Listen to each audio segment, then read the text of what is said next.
Hi, everybody.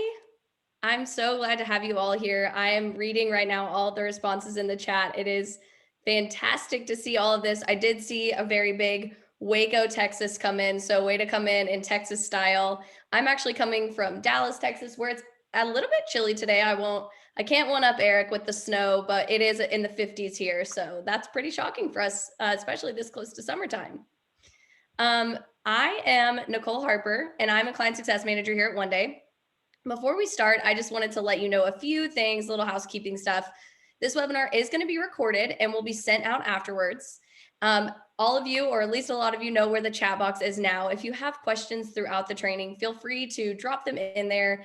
And there's team members in there to answer them. And we will also have time at the end to answer any questions. If you think of any for Traci that you didn't submit before the webinar, please just drop them in there and we'll try to get to everything before the end of the training.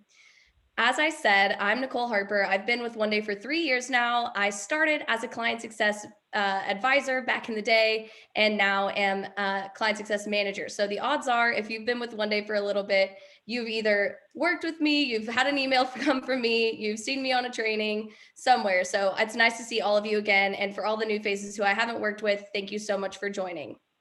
We are also joined by 3 other friendly faces. I'm going to introduce everybody on the call here. So we are so excited to be joined by Traci Bild, one of the biggest sales and marketing experts in senior living. She is the founder of Bild Co, a national healthcare consulting firm that provides sales and marketing advisory services to hundreds of companies throughout the US, UK, Caribbean, and Canada. I will admit, when I was reading over this, I was saying Caribbean because I always do that because of the Pirates of the Caribbean movies. So if anybody knows the right way to say it, let me know. She is also the author of 3 books, including the senior living industry favorite, Zero Lost Revenue Days. We all like that, right? His book has been featured in countless media outlets, including the Today Show, CBS Sunday Morning, the BBC, and the Wall Street Journal. Traci, it is such an honor to have you here today for you to share your insights and thoughts with our participants. If you want to say anything, please feel free. No, just glad to be here. Nice to see everyone. Awesome. We are so happy to have you here. You'll also see another friendly face on the call, Dana Ash. She is the director of training at Bild Co. As the revenue growth coach for Bild Co, she worked with over 300 communities nationwide and averaged a solid occupancy growth of 9.5% across her client portfolio, producing millions in increased revenue and community valuations. Today, as the director of training, Dana recruits, trains, and supports Bild trainers and coaches, teaching them how to replicate her success. Thank you so much for being here, Dana. Did I miss anything? Nope, you got it all. Excited to be here. And I'm like Eric, I'm up in Minnesota, so I had snow as well, Eric. So I'm with you. You feel the pain, right? I do. I love that. So lastly, we have Eric Varon on the call. He is our Vice President of Client Success at OneDay.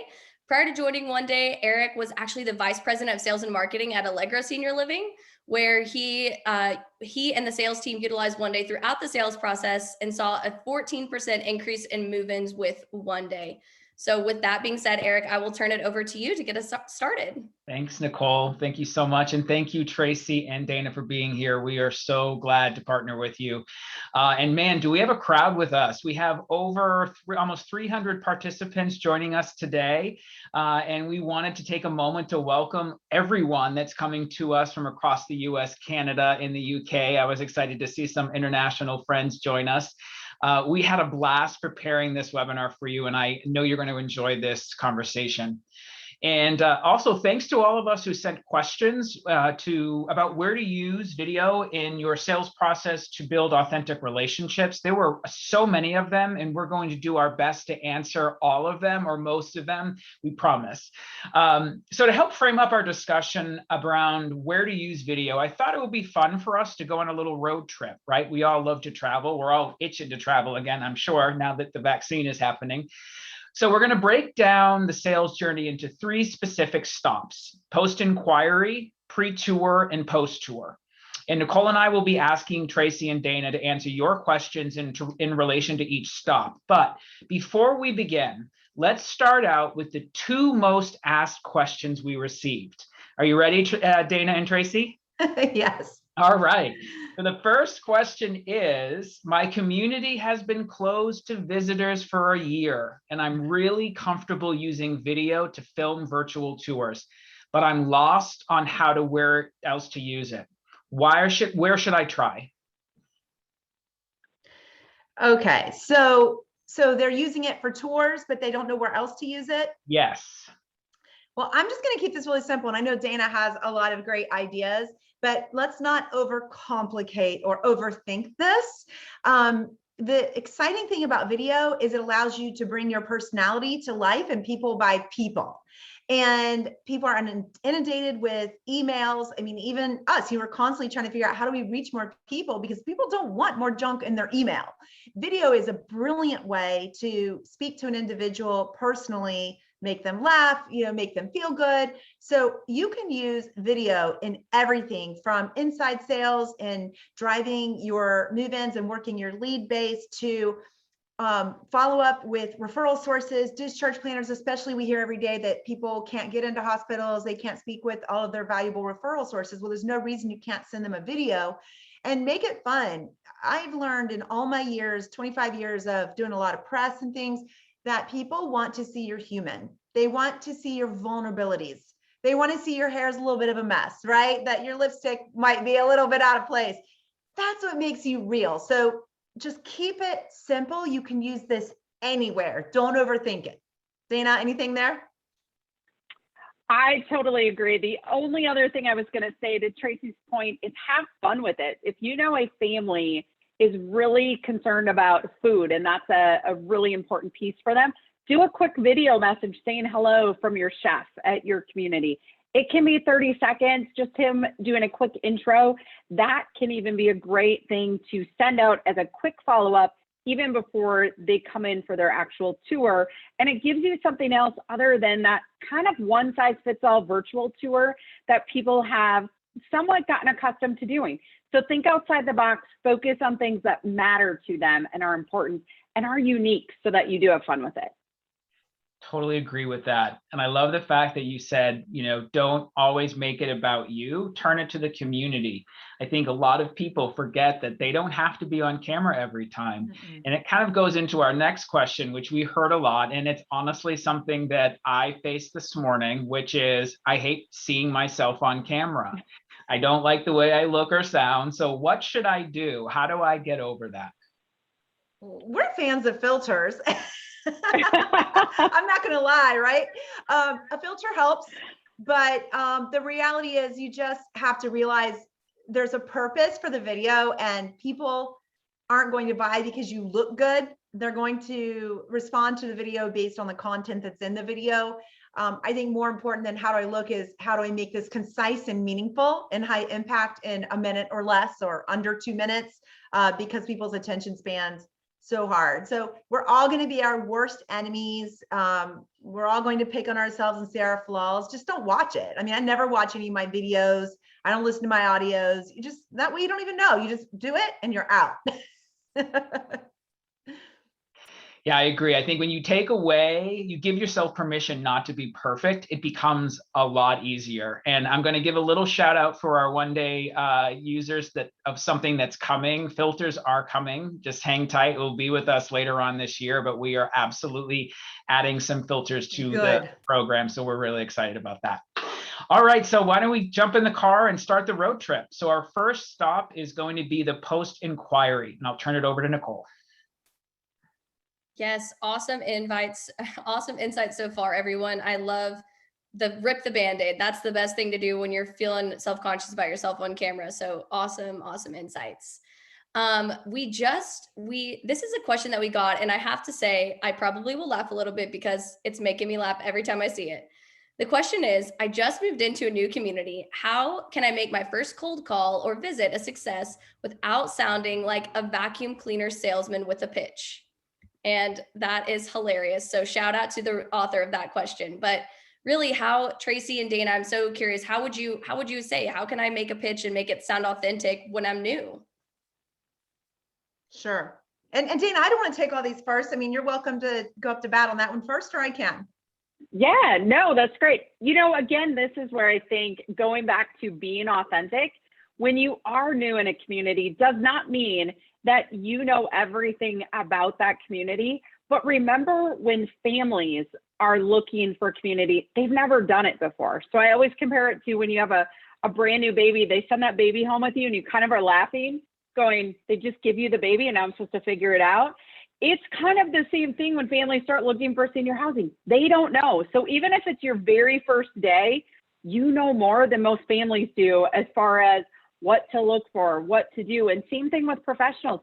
You might not have all the answers at your community, but be authentic that, hey, if I don't have the answer, I will find out and I will get back. That's where the follow-up piece is a great opportunity. And again, to use a video to help you with some of that follow-up makes it easier, and you will stand out as you're trying simply to build relationships.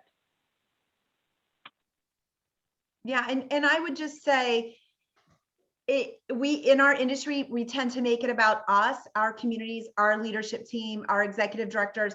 I think we need to keep making it about them. So if they've inquired and you're following up with a video, it's really important to ask a lot of great questions, take very detailed notes. So if you're doing a follow-up video, you could say, oh, first of all, say hello to Ari, the dog, right? Like, so maybe they talked about their dog they love so much. So, hey, Ari, make sure you know that I'm saying hi. If it was somebody that toured with their pet or she mentioned it, just make it personable. I think that's the most important thing. The last thing anybody wants is a sales pitch. And this is going to be a little more challenging because we find that a lot of salespeople are not really getting to know their prospects. So it's going to be hard to do a great video that allows you to connect if it's not personal. And if it's just salesy and canned because you didn't learn anything, they're probably going to watch a little bit of it and then shut it off. If you want that impact and you want them to watch it and see a conversion happen, make sure that it's with purpose and that you are very clear about what you want them to do at the end of the video. And one of the things when I was in my previous role coaching sales teams, what I would always use is the Stephen Covey quote that most people listen with the intent to reply, not to listen to understand. So how are you listening to understand first? Allowing you to dig back and really understand what is going on for that family, that prospect, to then be able to, responding becomes easier when you're listening to understand them and identifying things to a granular level, as opposed to just kind of making it about you or making it about the community. So yeah, that was just my thoughts. I did want to say something really important about the videos. I'm actually moving my mom into a community here in Clearwater on Monday, and they're packing her up tomorrow. And I will tell you that until you get into the community, like the loved one, your parent, yourself as a senior, getting the prospective buyer in, people are not going to move. And I know we all know that, but there's not enough focus on the importance of getting them in the door. So if someone inquires, but they don't schedule a tour, you still need to really do really good in-depth discovery. So then you could follow up, very quickly after the tour to say, hey, I know that you mentioned that your mom is a hermit. She likes to be alone. She spends most of the time in her rocker chair or her recliner in the living room. I'm just bringing you into Mary's apartment so you can see how she has it set up, because Mary's kind of the same way. Hi, Mary, right? Like, and now I'm going to say, but we would love for you to meet Mary in person. And she's actually excited to meet your mom, and Mary can say hi, right? So anyways, just wanted to say hi. And since you didn't decide to come in today, I give you a sneak peek into one of our resident apartments. It's very beautiful here. And we would just love to give your mom a look around, or at least you, so you can see the way people are decorating their apartments. And also people who spend most of the time in their apartment don't choose to be engaged with all the activities in community life as your mom, you're saying, would do, right? So you can personalize every step of this. I love that. And that's the exact way, that's the perfect answer to the question. Is the way to avoid sounding like a vacuum cleaner salesman is that you're building the relationship, you're making it personal. We're in the relationship business, right? We want them to feel comfortable, and people are going to connect through that. So great insights there. The next question that we have is that my supervisor would like me to do more personalized follow-ups with my prospects. Do you have a suggestion on what a personalized follow-up would be? Traci, you just kind of answered that with the going in there, talking to Mary with the detailed notes and, making sure that you're not having the vacuum cleaner salesman pitch. But do you have any more insights on, some great tips for making videos personal? I'm going to say it always has to go back to what's important to the buyer, right? So for me, with my mom, what was important to me was the apartment itself and that it was open area and a good size because she's going to independent living. And also that she would fit in, that she, for her, she's really scared. It's like going to high school when you're a junior and you're making all new friends and you were already established in your old one. She's terrified. So if somebody, in that situation, being able to follow up with me to say, because I was also worried about age. How old's the average person? Because every community I went to, they were like 87. Well, my mom's only 74. But this community, their average age is 74. So if you speak to me in those terms of what matters to me, I didn't even ask about rate and discounts. That stuff did not even cross my mind. What crossed my mind was, will my mom like this, right? So if someone could take videos and maybe it's 3 residents walking down the hall going to chair yoga together and they're like, Brittany, we met you on the tour, or we hope you're thinking about coming, or if they didn't come in and tour, we heard that you have the most beautiful dog. We have an apartment open on our floor. We hope you'll pick that, at least come see it, right? Like use your residents, use your staff, you be the curator of all the content. And if you don't like being on camera, that makes it fun too. And the more you do it, just like anything, the more comfortable you'll get. But if you're just not doing it because you're scared or you're thinking too much, it's just dive in, get it done, and then you'll get comfortable, right, Dana? Absolutely. Absolutely. The other piece I think Traci's talking about is take and have urgency to complete those videos and send them. So make them unique and personal, because quite frankly, we all know this in the industry. Every community, I guarantee everybody on this call would say, we have the best community, the best food, the best staff, the best care, all of those things. You with the video need to show that. Don't just tell them, show them so that they get a chance to experience it and basically get a glimpse into life at your community. I love that. I think that's great. Showing somebody something is way better than telling somebody something. Well, and it storytelling. People remember 90% of your stories, but they're not going to remember any facts. So if you tell me, that 90% of your meals use garden fresh vegetables, great. But if you take me to the garden that the residents are growing and you show me the garden and there's residents working in there and my mom can have a plot, like this is the reality where my mom's going, like, I'm not going to forget that. That's a wow moment. And that could be a 1-minute video. Yes, I love that. And so the last question that we have on this slide is that, what are the top 3 things that you think somebody should address right off the bat when somebody sends in an inquiry? What are the top 3 things you would recommend a sales professional reach out and say? Okay. Dana, you and I are probably thinking the same thing, but when sending a video, and depending on if they've already spoken to someone on an inquiry call? Yeah, so I think the question really originated from, I'm this person just reached out about information about my community. And so typically what you think of that is some basic information. How do I make that personal? Even with just they're just now reaching out. Maybe I've had 1 call with them. Yeah. Sure. I mean, I think it's really important to get them to think. I don't think people know what senior living is. They don't understand it. They've never dealt with this until they had this current situation. So I would prefer to kind of flip the tables and say, the fact is, we're so glad that you chose to reach out. Some things that I would like you to start to think about as you ponder your future is, what kind of hobbies did you used to do that you haven't been able to do in quite some time? That are still of interest to you that you'd like to get back into. What do you look forward to giving up, whether it's housekeeping, laundry, maintenance? What about a move would be most exciting when you think of what you get to give away and stop doing that drives you crazy, right?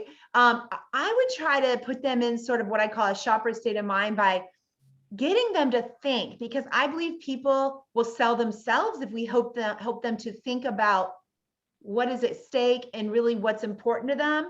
And when we're just selling and dumping information, they're just listening. We want to provoke thought in them. So then when they come in for that visit, you can really, and again, on your follow-up videos, And you can even say, this is what I'm going to call you tomorrow between 2 and 4. I'd love just to talk to you about some of your thoughts, because now they know it's not going to be a sales call with you talking nonstop. It's really about them. I mean, I'm still going to go back to that. Dana, what do you think? Yeah, the other piece I would just add to that is this is your first chance to let them see your personality when you use a video. So if they're reaching out to you, likely they're reaching out somewhere else. So again, urgency, this is where I'm going to say, don't wait and think, oh, I have to do the perfect video at the end of the day. Do it right now, even if it's live in your office and super quick. But again, I think let them see that, saying a quick hello. You're so excited that they reached out. You want to just learn more if it's an adult child. Gosh, I want to learn what's most important to you, of course. And I would love to know what's one unique thing about your dad that would be helpful for me to know or fun for me to know. Let them see that and ask a couple of those engaging questions. So again, to Traci's point, you're getting them excited for that next step. You always have to earn that next step. It's never guaranteed. So put the work in, but there has to be urgency with that as well. I love that. That's great insights, y'all. So next up, we are going to our next road trip stop to answer some more questions about using OneDay using OneDay to follow up from pre-tour. So Eric. All right, great. Thank you. Yeah, so we're at the pre-tour video stop. What do I do with a video before the tour? It's been scheduled, and we've had a lot of great questions on this one. So I'll start with where do I use video to help my prospect understand what they're going to see on the tour, and why do you think that's really important? Yeah, I'll jump in first. So I think this is important given where COVID is right now. So some communities are wide open. Others of you maybe still have some restrictions. So using a pre-tour video, especially if you have any restrictions, is fantastic. So there might be areas that you're planning and able to show them, but on that pre-tour video, this is kind of your roadmap with them to let them know what you will show them, saying, hey, there's a couple areas we might not be able to get to. So I wanted to take a quick moment to show you our dining room, and maybe the residents are in there. Or if there's a certain area that you know, hey, I can't do that. Use that in your pre-tour video. It's a great way. And again, if there's various staff members that you know are going to be important to them, that's a great opportunity to include them in that pre-tour video to say a quick hello. Hey, my name is Dana. I'm the nurse here at Bild Assisted Living. Can't wait to meet you when you come in for your visit tomorrow with Jocelyn. Really looking forward to talking with you. You add that detail in, and all of a sudden you start to stand out from the other communities that they're looking for. And that really is the goal. Again, giving them bite-sized pieces that they're going to see, but getting them in that buyer mindset and excited to still show up and see even more of your community. I love it. So great.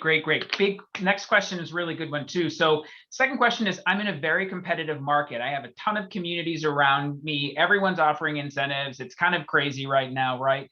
How do I use video to differentiate myself, but also my community from others? How do I set myself apart? Well, I always say who follows up gets the sale, because most people just don't even follow up at all. If you follow up with video, talk about personalized, that is powerful, because it's just not something you see at all, really. So it's a huge competitive advantage. One, you're following up. Two, with a personalized video. It's so important, but I'm going to go right back to what Dana said. If you're going to do it, you need a rule for yourself. Like, as soon as they leave, I'm doing the video and I'm sending it out. And I know some people think, oh my gosh, it seems so fast. No, you have to create urgency, and it makes them feel important. So just do it, knock it out, get it done, and then schedule in your CRM when the next video goes out and maybe what the topic might be for that video.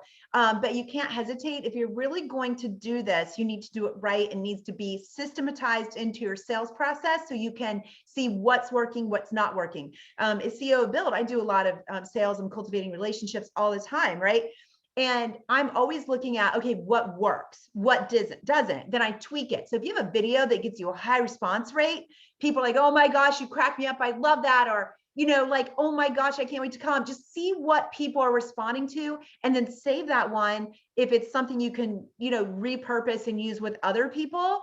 And a lot of communities we work with sometimes don't have great street visibility. You can make this fun and say, okay, we're the best kept secret in Palm Harbor. I'm going to show you, when you see this tree right here, that's where you take a right and you'll see our sign. This is how you come in, and right here, we're gonna have a parking space open and ready for you right up front. We can't wait to see you. So they feel like a guest who's expected.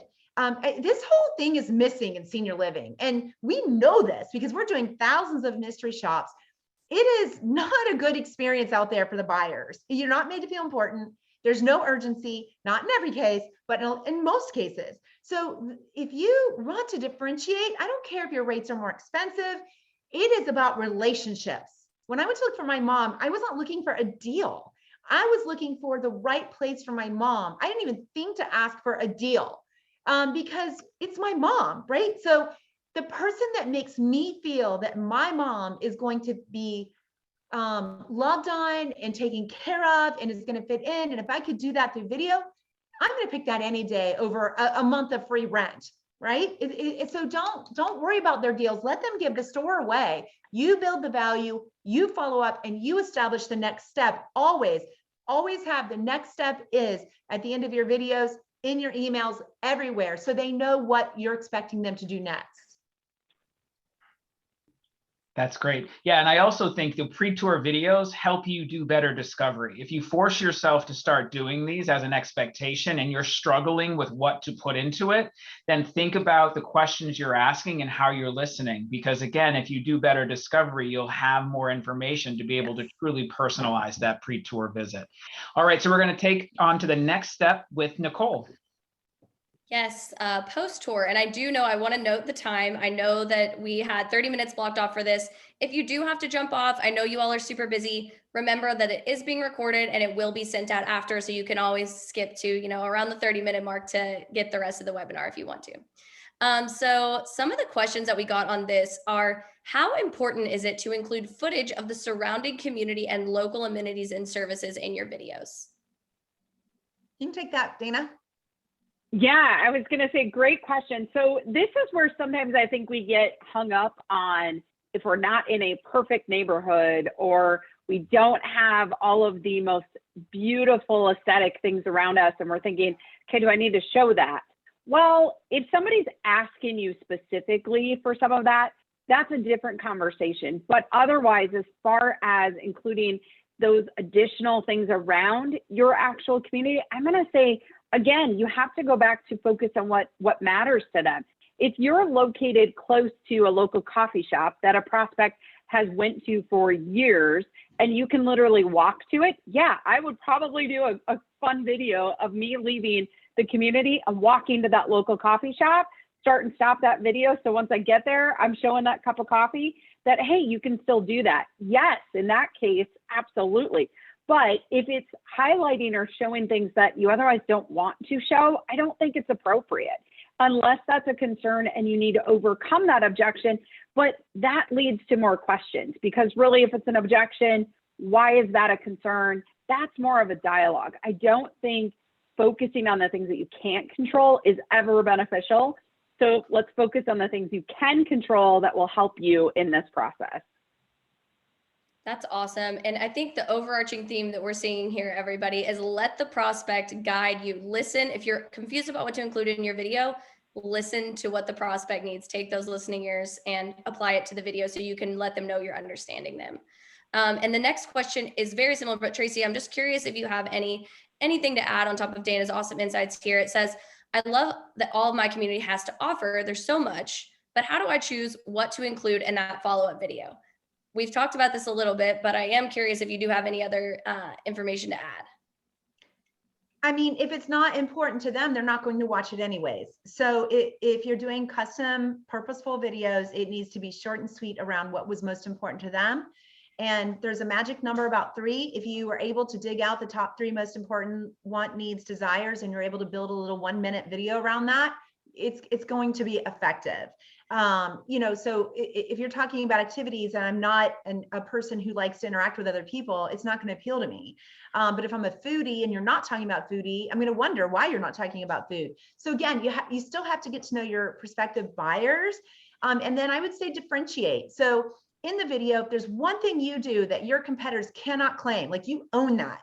You have a memory care program and you partner with a specific music and memory, and it's just transforming their statistics and data, and they're looking at you for dementia or memory care, then yeah, you might want to say, and by the way, if you've not researched our community and our award-winning programming around music and memory, I'm going to include a link, or I'm going to follow up with a link so you can see, because it is a life changer for our residents and their family members.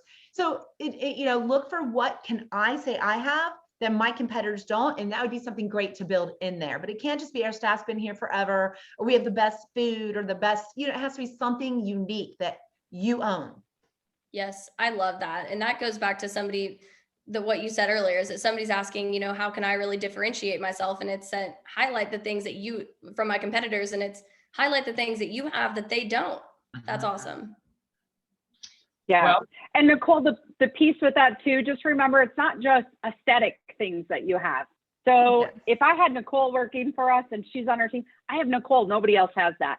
So don't always look for the things that are, you can touch them as far as physical amenities, but look to your team. There's great unique things as well that you have to offer and can really highlight. I love that. All right, Eric. What a fun journey this was, with so many great ideas. So I know that we are coming up on time, and there's some great questions coming in on the chat. What I'd like to do is, Traci and Dana, is we can pose these to you via an email written form, and then we can share your thoughts and answers back with the attendees, if that's okay with you. But I want to thank you both for joining us today, and what turned out to be an amazing conversation. If you do want to join Traci's book club or subscribe to her blog, which is filled with tips and best practices, or if you'd like to subscribe to the OneDay blog, check out the comments right now and they will be linked there. But thanks again for joining us. We hope you have a great rest of your day, and good luck using video. Thanks, guys. It was great being on with you. Thanks, everyone. Bye. Bye-bye. Bye.